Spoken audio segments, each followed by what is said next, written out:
স্বাভাবিকভাবেই রাজনৈতিক তরজা তুঙ্গে আমরা শুনলাম তাদের বক্তব্য। কারণ সত্যি কেউ ছুটে এসেছেন চেন্নাই থেকে, কেউ বন্ধ রেখেছেন কাজ, হাজির হয়েছেন শুধুমাত্র এই এসআইআর শুনানিতে, আর সেখানে আবার লম্বা লাইন।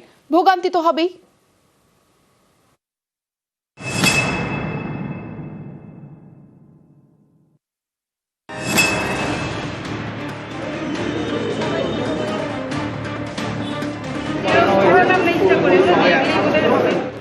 ভোটের জন্য লম্বা লাইন পড়ে, তেমনি লম্বা লাইন এসআইআর এর শুনানির প্রথম দিনে। সেই লাইনে ঠায় অপেক্ষা। উত্তর 24 পরগনার বাগদা, এখানকার বিডিও অফিসে ভিড়। এক মহিলার দাবি প্রায় 21 কিলোমিটার পথ পেরিয়ে হাজির হয়েছেন শুনানিতে। সমস্যা হচ্ছে বলেই তো তাই আসতে বলেছে। এখন কি করব, আমাদের কাছাকাছি সিন্দ্রানি হলেই তো সুবিধা হতো। কত কিলোমিটার দূর? 21 কিলোমিটার। তারপরেও আসতে বলেছে 11টায়, 12টায় শুরু হবে। সমস্যা হচ্ছে তো। সারাদিনের কাজ মানে, তারপরে কখন ফিরবো তারও তো কোনো গ্যারান্টি নেই। উত্তর 24 পরগনার বারাসাতেও এসআইআর শুনানিতে হয়রানির অভিযোগ। কেউ এসেছেন চেন্নাই থেকে, কেউ বন্ধ রেখেছেন দোকান।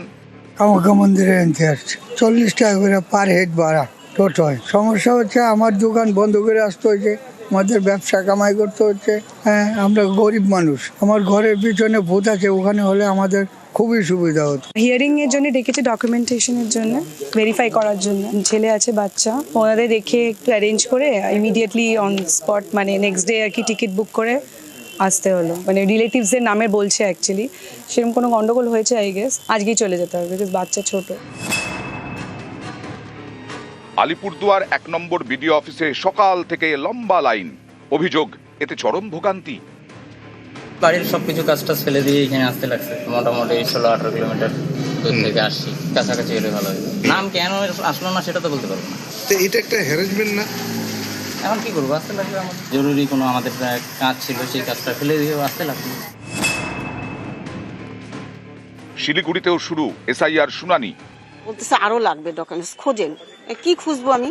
আমার ভোটার কার্ড, আধার কার্ড, ব্যাংকের বই, প্যান কার্ড। ভোটার লিস্টে 2000 লিস্টের নাম ছিল, তারপরেও আমাকে হিয়ারিং এ ডাকছে। এবার আমাকে বলছে আরো ডকুমেন্টস লাগবে। তার ডকুমেন্টস তো আমার নাই। আমাদের বার্থ সার্টিফিকেট নাই, আমাদের অন্য কোনো স্কুল সার্টিফিকেট নাই। বাঁকুড়া জেলায় অন্য ছবি। এখানে শুনানি শুরু হবে সোমবার থেকে। নিউজ 18 বাংলা। এ তো গেল জেলার ছবি। তবে শুধু জেলা নয়, শহর কলকাতার ছবিটাও আজ একই ছিল। এসআইআর শুনানিতে বৃদ্ধ বৃদ্ধাদের চরম হয়রানির ছবিটা সামনে আসলো। কারো বয়স 70, কারো 80-র বেশি। চেতলা বয়েজ স্কুলে শুনানিতে লম্বা লাইনে অপেক্ষা প্রবীণদেরও।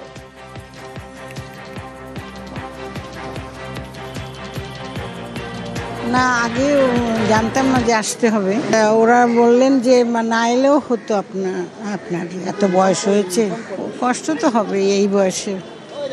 ভয় হয়নি, ভয় কিছু হয়নি, চলে এসছি ছেলের হাত ধরে। সকালে একটু টেনশন হচ্ছে। 29 তারিখে আমাকে ডেট দেওয়া আছে, 29 তারিখে লাস্ট ডেট আছে। জানি না, এখানে জিজ্ঞাসা করতে পারলাম কী কী ডকুমেন্টস লাগবে, কী না লাগবে না। 2002 আপনার নাম ছিল না, বলছি অসুবিধা ছিল বলে যে না রাবড়ি। এখন ডকুমেন্ট জমা দেয়নি। এখন 29 তারিখে বলে চেতলা গার্লসে যেতে হবে, কি এখানে যেতে হবে, বয় যেতে হবে, এখানে ডেকেছে। হ্যাঁ, সেটা আমার ভয় আর কি আছে। মানুষ যখন জন্ম নিয়ে তখন এখানে সেখানে করতেই হবে। কাজের তো সে সবারই ক্ষতি হচ্ছে, আমার একার বলে না, সবারই ক্ষতি হচ্ছে। এসআইআর বিপাক, আর সে বিপাকে এবার প্রবাসীরাও। কারণ বারবার নির্দেশ বদল কমিশনের বিরুদ্ধে অভিযোগ প্রবাসীদের পরিজনদের। শুনানিতে প্রবাসীদের পরিজনদের উপস্থিতিতে না, প্রবাসীদের সশরীরে হাজিরার নির্দেশ কমিশনের। বহু প্রবাসীর নাম বাদ যাওয়ার আশঙ্কা। যোধপুর পার্কের কলেজে এসআইআর শুনানিতে অভিযোগ।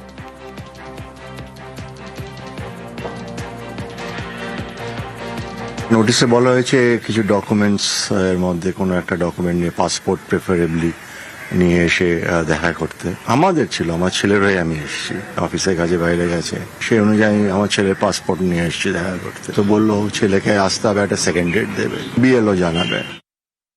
আমার ছেলেরও নাম নেই, আমাদের নাম নেই, কিন্তু একমাত্র বৌমার জন্য রেখেছে। তো এটাই আমাদের কাছে আশ্চর্য লাগলো। ওর বাড়ি এখানে, সবই এখানে। আমার ছেলে যেহেতু কর্মসূত্রে বাইরে থাকে, সেহেতু ওর সঙ্গে ওখানে থাকে। গতবার ভোটের সময়ও এসেছিল, ভোট দিয়ে গেছে। না হলে না হবে, আর কি করা যাবে। স্বাভাবিকভাবেই রাজনৈতিক তরজা তুঙ্গে আমরা শুনলাম তাদের বক্তব্য। কারণ সত্যি কেউ ছুটে এসেছেন চেন্নাই থেকে, কেউ বন্ধ রেখেছেন কাজ, হাজির হয়েছেন শুধুমাত্র এই এসআইআর শুনানিতে। আর সেখানে আবার লম্বা লাইন, ভোগান্তি তো হবেই।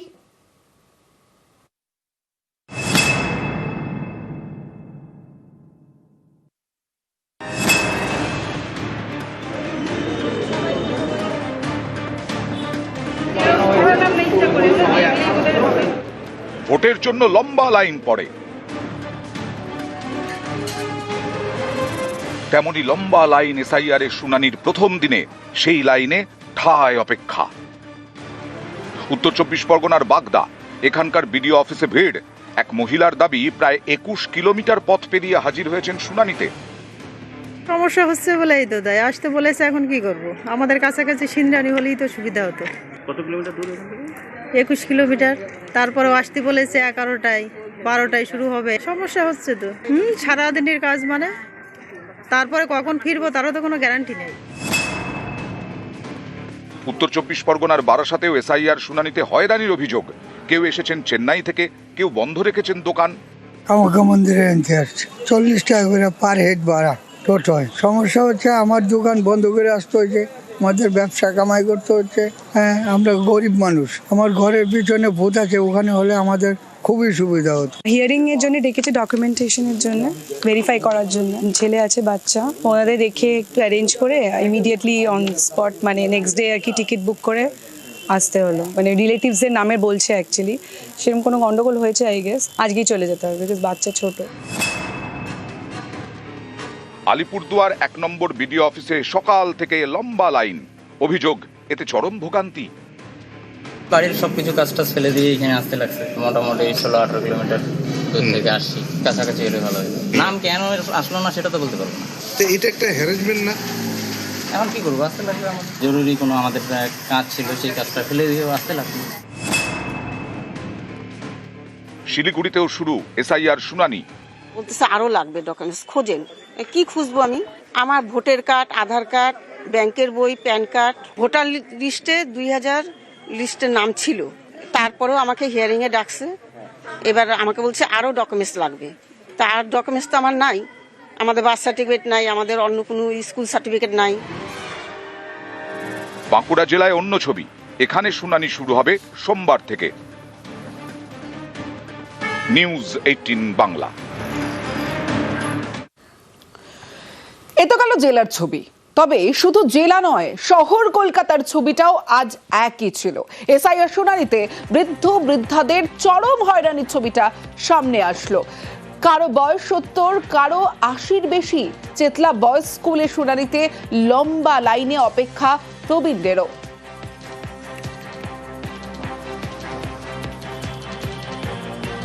না, আগে জানতাম না যে আসতে হবে।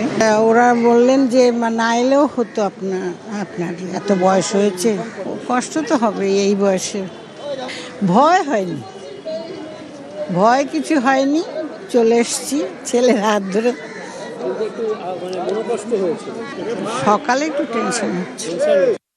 29 তারিখে আমাকে ডেট দেওয়া আছে, 29 তারিখে লাস্ট ডেট আছে। জানি না, এখানে জিজ্ঞাসা করতে পারলাম কী কী ডকুমেন্টস লাগবে, কি না লাগবে না। 2002-এ আপনার নাম ছিল না, বলছি অসুবিধা ছিল বলে যে না রাখবো কিছু।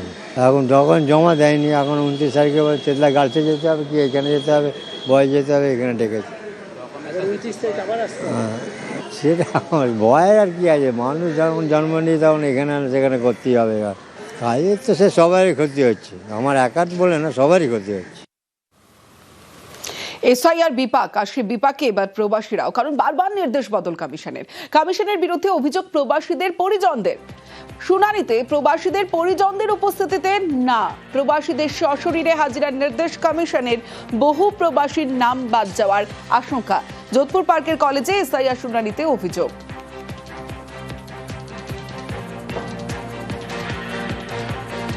নোটিশে বলা হয়েছে কিছু ডকুমেন্টস এর মধ্যে কোনো একটা ডকুমেন্ট নিয়ে, পাসপোর্ট প্রেফারেবলি নিয়ে এসে দেখা করতে। আমাদের ছিল, আমার ছেলের হয়ে আমি এসেছি, অফিসের কাজে বাইরে গেছে, সেই অনুযায়ী আমার ছেলের পাসপোর্ট নিয়ে এসেছি দেখা করতে। তো বললো ছেলেকে আসতে হবে, একটা সেকেন্ড ডেট দেবে, বিএলও জানাবে। আমার ছেলের নাম নেই, আমাদের নাম নেই, কিন্তু একমাত্র বৌমার জন্য রেখেছে। তো এটাই আমাদের কাছে আশ্চর্য লাগলো। ওর বাড়ি এখানে, সবই এখানে। আমার ছেলে যেহেতু কর্মসূত্রে বাইরে থাকে, সেহেতু ওর সঙ্গে ওখানে থাকে। গতবার ভোটের সময়ও এসেছিল, ভোট দিয়ে গেছে। না হলে না হবে, আর কি করা যাবে।